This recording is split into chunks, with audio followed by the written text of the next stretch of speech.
You have to determine what excellence means for you and pursue what that means. Now, sustainable excellence, once you get to the top of the mountain, how do you sustain that excellence? I just choose to take that ugliness and find meaning in my misery. Yeah. And I think once you do that, it really kind of changes your mindset and your parent. Fear, I think, is one of the biggest things that stops us from doing things in life. And, I always try to tell people, look, what's the worst thing that could happen? This is the Relentless Pursuit of Winning podcast, where we are here to educate, equip, and inspire people to build extraordinary companies. We're so glad you're here. Don't forget to like, subscribe, and hit the bell so that you can get updates every time we drop a new episode. Now, let's get it started. Hey guys, this is the Relentless Pursuit of Winning podcast. My name is Rick Meekins. I'm going to be your host today, and in the studio, we've got Terry Tucker. Terry, how are you, sir? I am great, Rick. Thanks for having me back. I'm looking forward to talking with you again. Oh, likewise. I was looking through, I went to your Instagram, and I was looking through all of the podcasts that you've been on, and I'm just like, wow, how are we going to make this great? No pressure whatsoever, right? Yeah, I have way too much time on my hands, How many have you done? I'll probably over 700. Wow. That's amazing. Well, and I never started out to, there's no number. I'm not, there's just opportunities that have presented themselves, and I was talking to my wife the other day about how when I did my first podcast, and this is the honest truth, I'd started a speaking business and COVID hit, and then everything shut down. Nobody was doing anything virtually or in person. And a friend of mine reached out and said, Terry, would you like to be a guest on my podcast? And I said, sure. What's a podcast? I had absolutely no idea what he was talking about. And he explained it to me. And I said, yeah, I'll give it a try. And Rick, I was horrible. I was terrible. I had Post-it notes all around the camera. He'd ask me a question. I'd lean in and I'd read one of the Post-it notes. I provided no value to the audience at all, but I kind of liked doing it. And so it was like, I thought back, first time I drove a car, I wasn't any good at it. First time I cooked a meal, I burned the water. First time I did algebra, I was terrible at it. So yeah, I got good at it by doing it, and finding better stories and listening to every episode. And how many times did I say or that kind of stuff. So anyway, a long explanation. That's awesome. That's awesome. Every time someone tells a story about like kind of messing up on a podcast, we had a podcast. So we were doing a podcast for a client. And so the client and her guests were like on the studio and they did this, 30-minute show. We get to the end of the show and the producer reaches out to me and says, Rick, did you record this? She hadn't pushed the button. She was like, wow. I bet I've had that happen a handful of times where now I kind of look, do I see the record button on and stuff like that? And right. If I don't, I'll say something, just, did you hit the button? Oh, yeah. So, yeah, we're human. It happens. Yes. It makes a great story. It makes a great story. It absolutely does. So Terry, you've been really inspirational to me. And so what I would love it if you would is if you would kind of give our audience, some of your background, where you came from and, what you're up to now. Sure. So I grew up on the south side of Chicago. I am the oldest of three boys. You can't tell this from looking at me or from my voice, but I'm 6'8" tall. And I went to college at the Citadel in Charleston, South Carolina on a basketball scholarship. When I graduated from college, I moved home to find a job. I was actually the first person in my family to graduate from college. And I'm really going to date myself now, but this was long before the internet was available to help people find employment. Fortunately, I found that first job out of college in the corporate headquarters of Wendy's International, the hamburger chain, in their marketing department. That was the good news. The bad news was I lived with my parents for the next 3.5 years as I helped my mother care for my father and my grandmother, who were both dying of different forms of cancer. After Wendy's, I actually went to work for the hospital that cared for my father and my grandmother. And then at 37, made a major pivot in my life and became a police officer. And part of what I did during my law enforcement career was I was a SWAT hostage negotiator. After that, started a school security consulting business, coached girls high school basketball when we lived in Texas. But for the last almost 13 years now, I've been battling a rare form of cancer, a rare form of melanoma. And then finally, my wife and I have been married for 31 years. We have one child, a daughter, who's a graduate of the United States Air Force Academy and is an officer in the new branch of the military, the Space Force. The Space Force. I've seen that place. I've seen that place. You know, you kind of like just breezed past, you've got cancer. I mean, that's a big deal. I mean, tell me more. Yeah, so 2012, I had a callus break open on the bottom of my foot. As I mentioned, I was coaching girls' high school basketball, and Right. I didn't think much of it because as a coach, you're on your feet a lot. Eventually, after a few weeks of it not healing, I made an appointment and went to see a podiatrist, a foot doctor friend of mine. He takes an x-ray and he says, Terry, I think you have a cyst in there and I can cut it out. And he did. And he showed it to me. It was just a little gelatin sac with some white fat in it, no dark spots, no blood, nothing that gave either one of us concern. Yeah. But fortunately or unfortunately, he sent it off to pathology to have it looked at. 2 weeks later, I get the call from him. And as I mentioned, he's a friend. And the more difficulty he's having explaining what's going on, the more frightened I'm becoming. And so Yeah. finally, he just lays it out for me. He says, Terry, I've been a doctor for 25 years, and I have never seen the form of cancer you have. You have an incredibly rare form of melanoma. And most people think of melanoma as too much exposure to the sun. It affects the melanin, the pigment in our skin, and Uh-huh. has nothing to do with sun exposure. It's a rare form that appears on the bottom of the feet and the palms of the hands. Mine obviously appeared on the bottom of my foot. So he sent me to MD Anderson Cancer Center, where they told me, well, you'll be dead in about 2 years. And I thought, well, you gave me a death sentence. How can I try to turn that death sentence into a life sentence? And now, almost 13 years later, I'm still here. That's amazing. That's awesome. That's awesome. What I guess what gave you the will? My grandmother, she developed lung cancer, and she literally passed within 2 months of her diagnosis. I mean, she just literally laid in the bed, and after a while, my mother had to go and feed her and stuff like that. I mean, what gives you that go? That keep going, that record over 700 podcasts, keep going.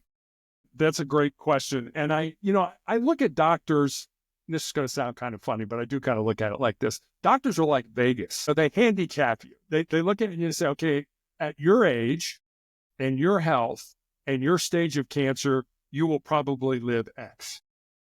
But what doctors don't know is they don't know your will to want to see your daughter graduate from college, Yeah. want to walk her down the aisle, want to play with your grandkids and things like that. And those are incredibly powerful things that can keep people going, can keep people Yeah. motivated to move forward. Now, the converse of that is absolutely true as well. I've seen people where the doctor says you will be dead in 2 years, and literally almost to the day that they get that prediction, they die. Rick, I guess I've always wanted my life to be based on the decisions that I made, Yeah. not on the ones that I didn't make or that somebody else made for me. And what really keeps me going is what I call my 3 F's, which are, and literally they're in this order: my faith, my family, and my friends. That's what's important in my life. That's awesome. That's awesome. So I mean, it's kind of like you have your why, you have your reason, you have your purpose. I guess when I think about some of the challenges, as entrepreneurs, we see opportunity, we pursue opportunity, it doesn't work out. We crash and burn sometimes. I mean, that's just the truth of it.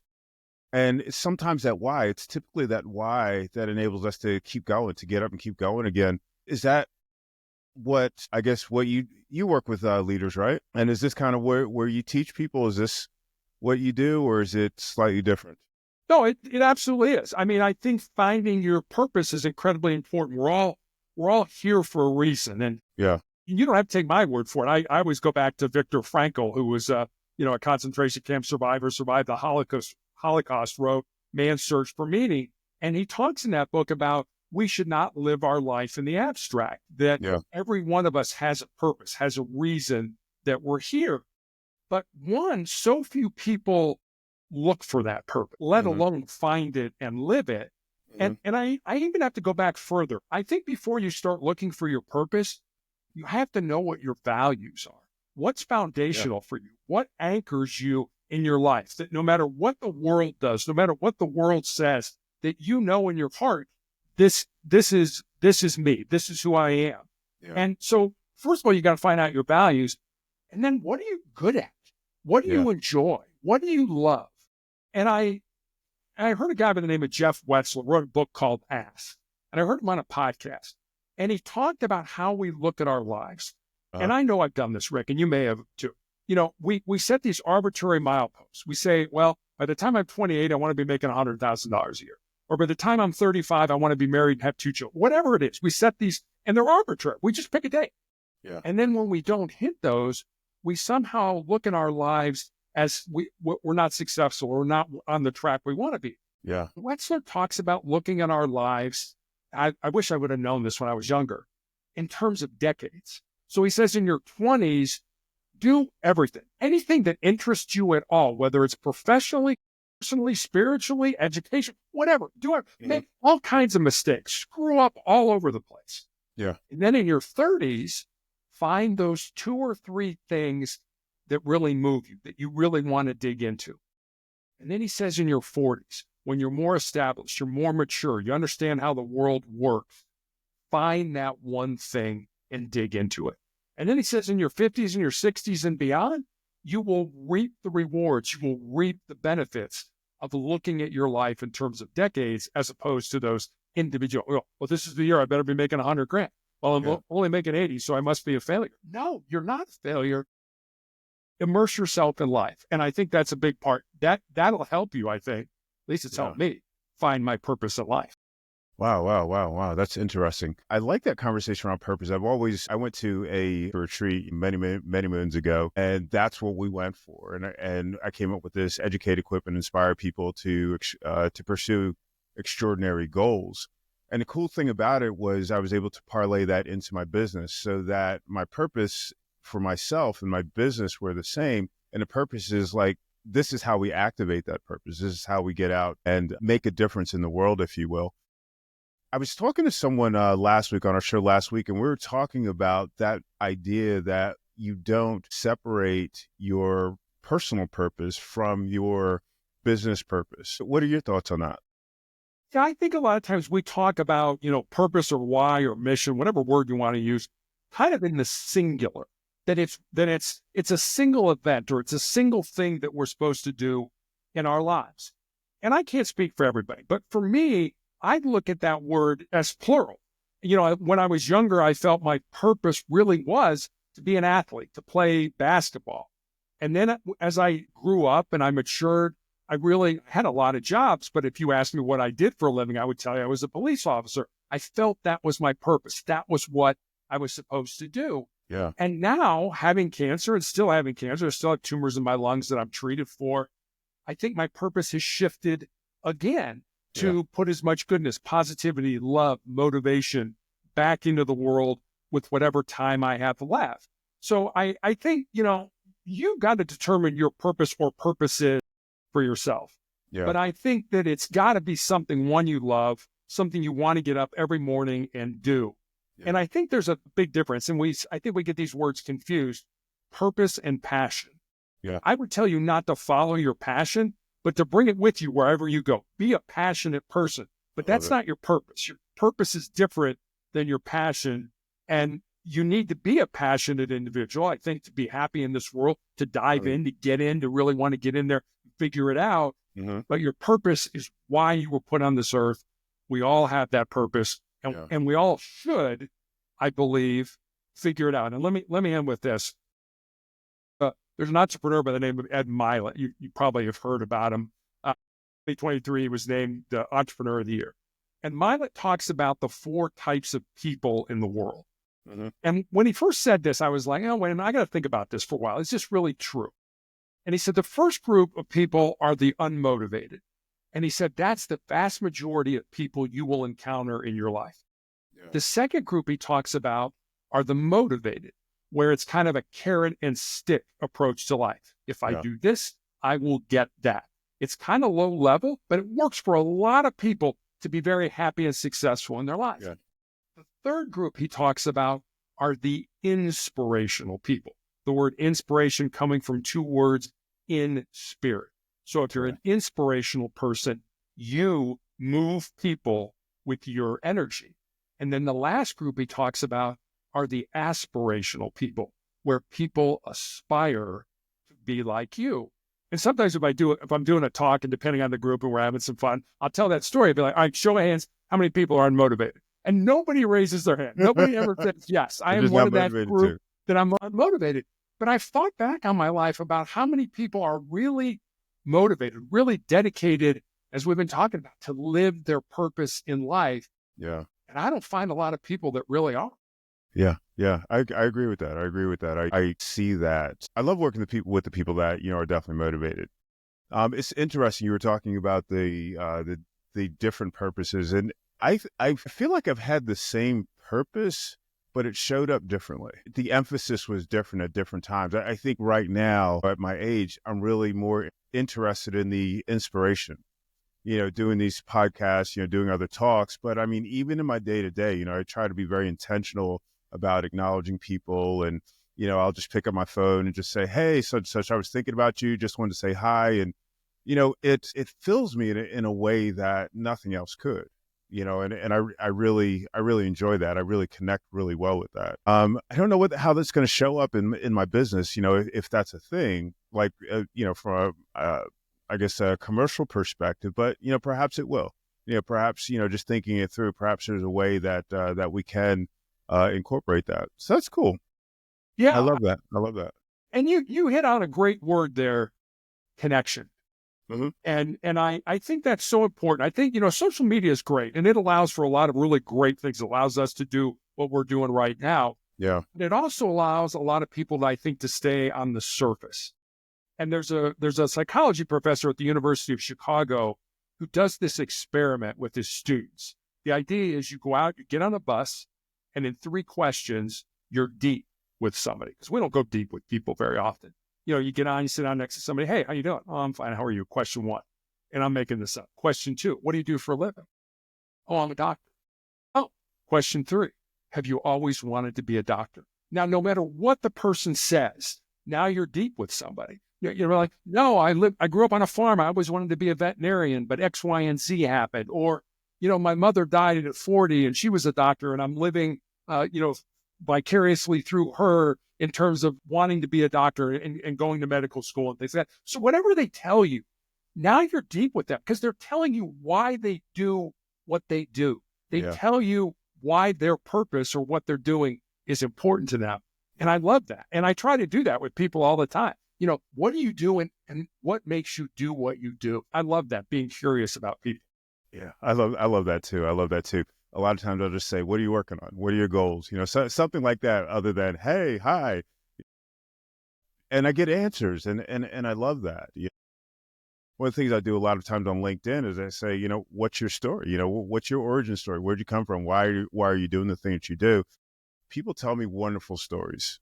Sometimes people send me a video or whatever, which is totally cool. Sometimes people show up on the podcast, which is totally cool. But, the stories that people tell me are just, they're very inspirational for me. And I get to share those sometimes with other people. I mean, I spoke to someone yesterday and like her story was amazing. It's like a marketer that is now doing AI, and the approach that she took truly makes her, in my opinion, makes her an expert in what she does. I was just like, wow, this is so cool.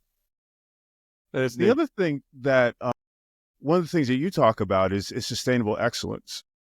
You want to talk about that? Yeah, Sustainable Excellence is a book that I wrote back in 2020. We talk about, that title, Sustainable Excellence. And people are like, well, what is excellence?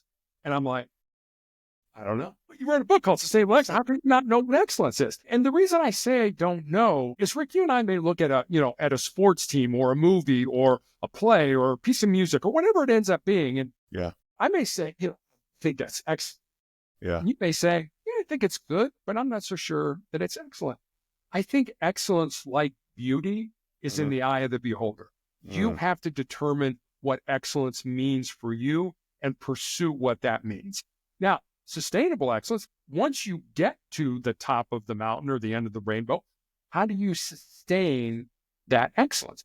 And what do most people do when they get to the top? They kind of kick back, put their feet up on the desk, pour themselves a drink, and be like, I've arrived.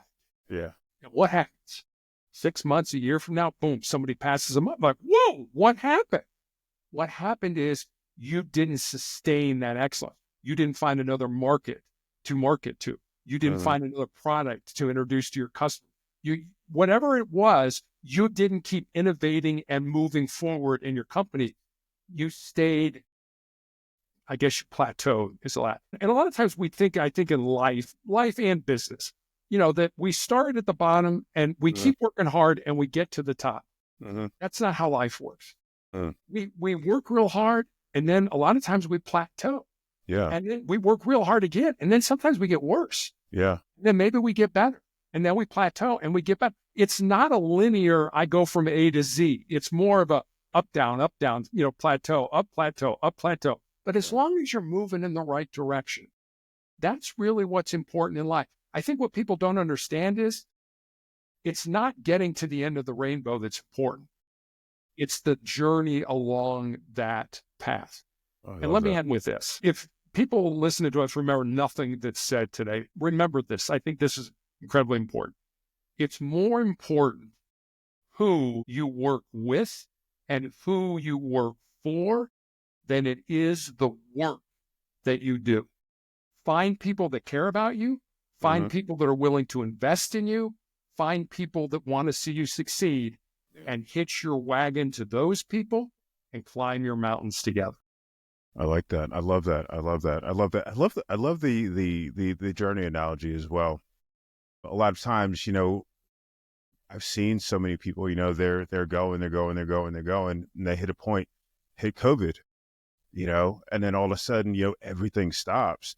And it's like you said, I mean, you basically have three options. One, you can keep going. Two, you can plateau, or three, you fall off. I think the key is one of the things that, we wanted to talk about though, is resilience though, that ability to, to get up and keep going after you've gotten that, you've plateaued for however long, because one of the exercises that we do is learn how to get back on track faster. The more that we practice that. Can you speak to that? Sure. Kara Lawson is the women's basketball coach at Duke University. And you can YouTube this. Everybody who's listening to us should go YouTube. This is amazing talk that she gives to her team. She talks about, we all think life is going to get easier. Well, once I land this big company, in my business, things are going to get easier. Or, once my kids get out of school, things are going to get easier. Or if you're in school right now, once I get through this test, things are going to get easier. And the point she makes is life never gets easier. We learn to handle hard. And I think that's the point. So how do you become resilient in your life? How do you handle hard better? Yeah. And I will give this suggestion to your audience. And I do this every day of my life. Every day, do at least one thing that scares you, that makes you nervous, that makes you uncomfortable, that's potentially embarrassing. It doesn't have to be a big thing, but if you do those small things every day, when the big disasters in life hits, and they hit all of us, we lose somebody who's close to us, we unexpectedly get let go from our job, we find out we have a chronic or a terminal illness, you will be so much more resilient to handle those things when they present themselves. Yeah. I remember, I think somebody had agoraphobia or something. They were just afraid to go outside. They work with their psychologist to, like you said, like do something small every day. And then eventually they were able to return to normal life. I feel like there's something, or there's some exercise or something that folks can do, to kind of change their thinking, or to think differently about the challenge that they're facing. Is there anything that you've experienced that could speak to that? Yeah, I think a lot of times people don't do things because they're afraid. Fear, I think, is one of the biggest things that stops us from doing things in life. And, I always try to tell people, look, what's the worst thing that could happen? Figure out that in your mind. What's the worst thing? You ask this person to, I don't know, give you cover quotes for the book you're writing, and they say no. Well, that's the worst thing that can happen. They could say no, but they also could say yes. And if that's the case, man, that opens a whole nother world. So if you can handle the worst thing that could possibly happen by you doing what you're doing, Mm-hmm. then I would tell you to do it. And what I always tell, especially to young people, just starting out in business or just starting a company or something like that, if there's something in your heart, something in your soul that you believe you're supposed to do, but it scares you, go ahead and do it. Because at the end of your life, the things you're going to regret are not going to be the things you did. They're going to be those things you didn't do. And by then it's going to be too late to go back and do them. Yeah, 100%, 100%. I'm doing that right now. I'm preparing for a speech that I'm going to give next month. And I guess since they invited me in December, I've been thinking in the back of my head is just like, this is going to be scary because I don't do them on a regular basis. But like you said, it's we just have to step off the curb sometimes and, just make things happen. I'm thinking, and the significance of that is I'm thinking about doing more talks, more speaking engagements, and of course, more blogs and that sort of or more podcasts, I should say, and that sort of thing. And that's it's encouraging what you shared, and in that it gets easier, over time. I think that putting this together is really, I mean, even putting the podcast together originally, was really kind of like, okay, let's get up, let's do this. And I think the first episode, I didn't even tell the co-host that we had started. I just started talking. You can actually watch the episode. At some point, she just like goes. It's funny that you say that because there's those words that's called imposter syndrome. Like you don't belong on that stage, or I don't belong, and that really kind of hit home for me. I was doing a podcast with a gentleman who had been a former NFL player, played in the National Football League for several teams. His brother's actually in the National Football League Hall of Fame. And we had done the podcast and we were talking afterwards.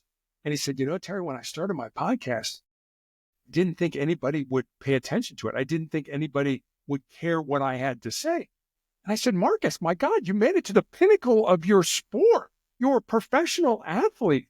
How could you not think that what you had to offer people would be of value? And so, when you've got somebody that you look at and say, well, that person's great, they've made it to the NFL, who feels like, I really shouldn't be doing a podcast. That kind of put it home for me. Why not? Why shouldn't he be doing a podcast? Why shouldn't you be on that stage? Why shouldn't I be on a stage somewhere? Why not? What's the worst thing that can happen? You bomb. Okay. Sun will come up tomorrow morning. You know what? You'll get up. You'll have breakfast with your family. Who cares? But you know what? What value can you give to that audience? And even if you give just one piece of value, it's been a good day. They're smarter. They're walking out of that presentation you did smarter than when they walked in. And to me, that's a good day.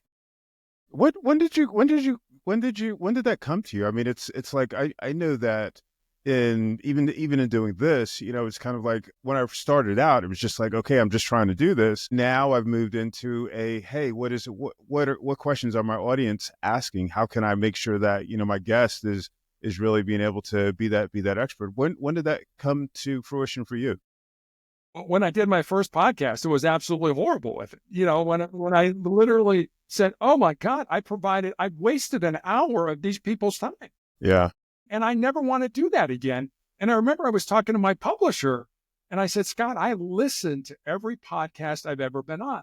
I want to see if I can have better stories, more concise stories. How many times do I say or do I talk too fast? Whatever it is. He said, no, Terry. He said, it's not about being good. It's just about not sucking. I said, well, thanks for the title of my next book. Just don't suck. Not really. It's not going to be that. But I was like, no, I want to be good enough that the host and the audience feel that whether it's a 15-minute, 30-minute, hour and a half podcast, that it was time well spent and they walk away smarter than when they got on the podcast. And if that's the case, then I've done what I was supposed to do that day. Yeah. That's fantastic. Fantastic. You talked about your three pillars, faith, family, and friends. Would you mind talking a little bit about your faith and why it's such an anchor? You've got that at the top of your list. So it sounds like it's not just a one day a week thing to you. No, it's absolutely not. I mean, when you're told that you're going to be dead in 2 years, that kind of brings life and purpose and things like that really into reality. And one of the drugs that the doctors put me on, because there really wasn't anything that was going to cure me, but the doctors put me on this drug called interferon. And I took a weekly interferon injection and had terrible flu-like symptoms for 2 to 3 days every week after those injections. Mhm. And I took those weekly injections for almost 5 years. So imagine having a bad case of the flu every week for 5 years and knowing this isn't a cure. As my Yeah. doctor used to say, we're just trying to kick the can down the road and buy you some more time. And Rick, there was a time during that where I felt, there were sort of two camps. There was the living and the not dying. And I was definitely in the not dying. I didn't feel I was living or contributing to my family, to my job, anything. And so I begged to die. I'm like, come on, God, this is ridiculous. Take me out of this. Yeah. God obviously didn't take me out of this. He gave me the strength to go on. And the other story I'll tell you about that is when I had my leg amputated in the middle of COVID, and that's when I found out I had these tumors in my lungs that I'm still being treated for.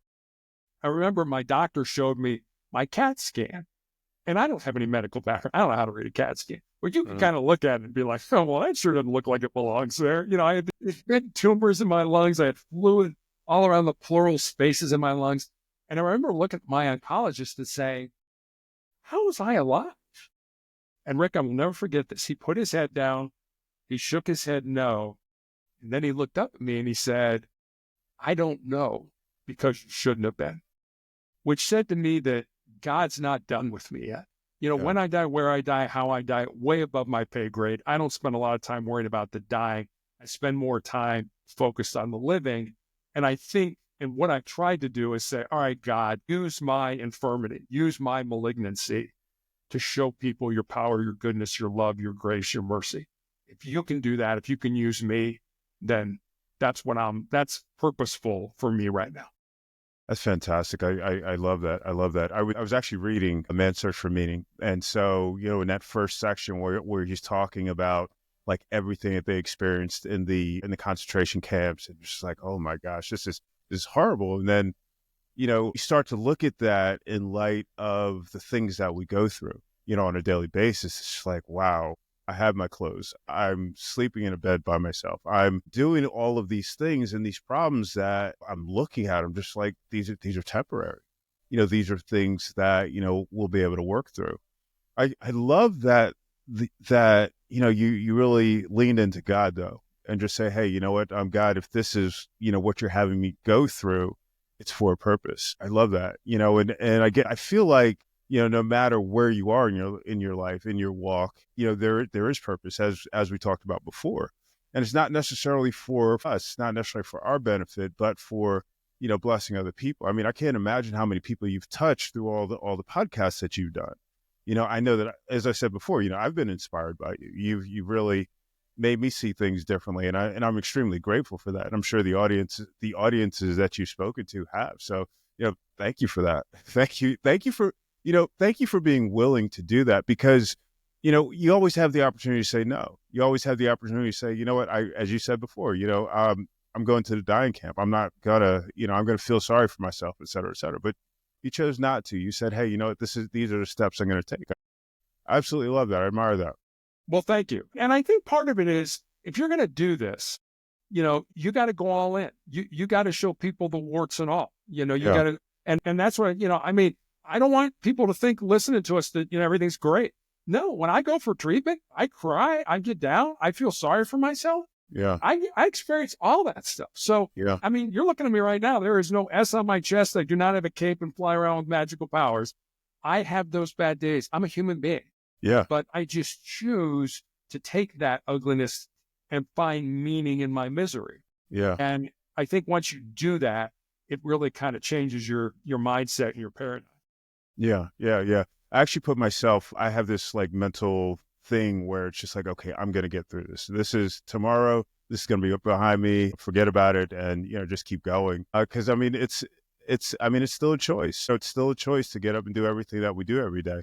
So that's awesome. Did you have a giveaway for our audience? Did you? I'll give you one right now. I know, but fine. If you send me your email, I will send you a PDF copy of my book, Sustainable Excellence. So I'd be more than happy to do that. Awesome.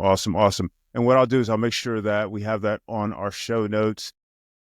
If somebody wants to get in touch with you, for a podcast or, just have a conversation or, whatever, what's the best way to do that? Just go to my blog, motivationalcheck.com, and leave me a message there. Cool. Are you putting out blogs on a regular basis? Yeah, somebody just sent me some, you're number 15 on the 80 blogs that are on the internet right now. I'm like, oh, well, that's nice. I appreciate you doing that, and stuff like that. Yeah, I put out a written blog every week and a 3 to 5 minute video every week on a topic.